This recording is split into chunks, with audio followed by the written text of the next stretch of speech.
Hello and welcome to this message from On Woke Religion. I'm Stephen Eichler, PhD. On Woke Religion posts are intended to present practical religious viewpoints that have not been tainted by woke, far-left or progressive politics. Today's topic is cheaper energy vital, phasing out Anthroclimatism eventually. Over recent decades, progressivism and wokeness have resulted in the Anthroclimatism scam. Marxist policy has been based on this cult belief that impoverishes and subjugates nations for no good reason. Net zero by 2050 is the worst culprit policy, and we need to end that policy urgently. But we can live with its cousin policy, the Paris Agreement, a little longer, so as to avoid trade sanctions from some nations that are heavily invested in anthroclimatism belief. We have allowed these flawed logical arguments to befuddle and dominate our thinking, and this has led to severe increases in energy prices and serious loss of standard of living. Some religious leaders have gone along with this, which has caused many to be misled. The New Zealand government and the Australian Liberals are worried about trade sanctions if they pull out of the Paris Agreement, and at the same time are concerned about the extremely high cost of net zero policies. The Paris Agreement does not require a commitment to net zero, and any targets are voluntary until very late in the century. Though it is desirable to get out of both net zero and Paris, as anthroclimatism is a scam based on cult beliefs, I see the benefits of staying in Paris for the meantime. This would mean that the pressure would be off and the harmful policies could be rolled back. Fossil fuels could continue to be used in large quantities, which would result in lower energy prices, and trade would continue as usual. Part of the net zero scam is to say that the wind and sunshine are free, and so energy derived from these is the cheapest, even though your power bill goes up by large amounts every time you look at it. The scammers say this with a straight face and will say it hundreds of times without yielding to conscience.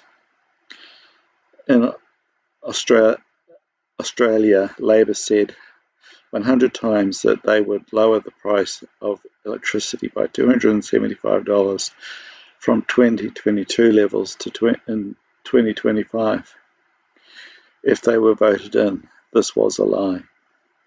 These lies are told without hesitation, and the legacy media quote them word for word without any probing questions. Belief in anthroclimatism around the world is gradually declining, and over time it should become possible to exit Paris as well, without serious trade issues. A related key point of this is that many people favour emissions reductions, but it turns out that they are unwilling to pay very much for this, and current prohibitive net zero policies are absolutely out of the question for them.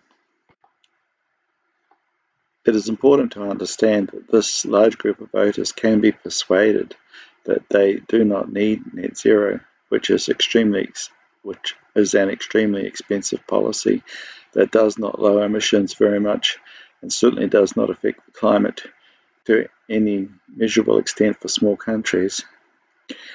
If you believe that emissions matter, then any of our savings are swamped out completely by China, Russia, US, and India anyway.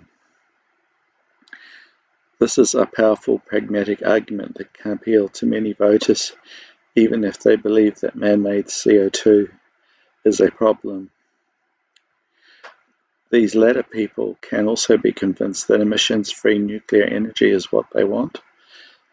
This leads to a situation where the environment is not recklessly harmed by vast wind and solar projects. Nuclear energy is also needed regardless of this perspective, as it contributes to baseload power production in a safe manner. Uptake of nuclear also helps with the future problem of exhausting fossil fuel supplies. For more teaching on this topic, see the website egbert-nosh1.wixsite.com/parable of Cyrenius, chapter 10. Egbert-Nosh is followed by digit 1. Parable of Cyrenius is hyphenated. Cyrenius is spelled Syronius. The input of non-woke church and synagogue members on these matters is needed and would be appreciated. We need to warn our people to oppose net zero for the sake of their own economic future and freedom. We must see the reality of this so we can let our political leaders know that we do not wish to adhere to cult belief-based climate policies. We must understand that we can convince the wider population that they have been hoodwinked into believing in a fictitious man-made climate catastrophe and believing that net zero policies can help, especially when the big guys do not implement these same policies. That is all for today. See you again soon. Thank you, and may God bless you.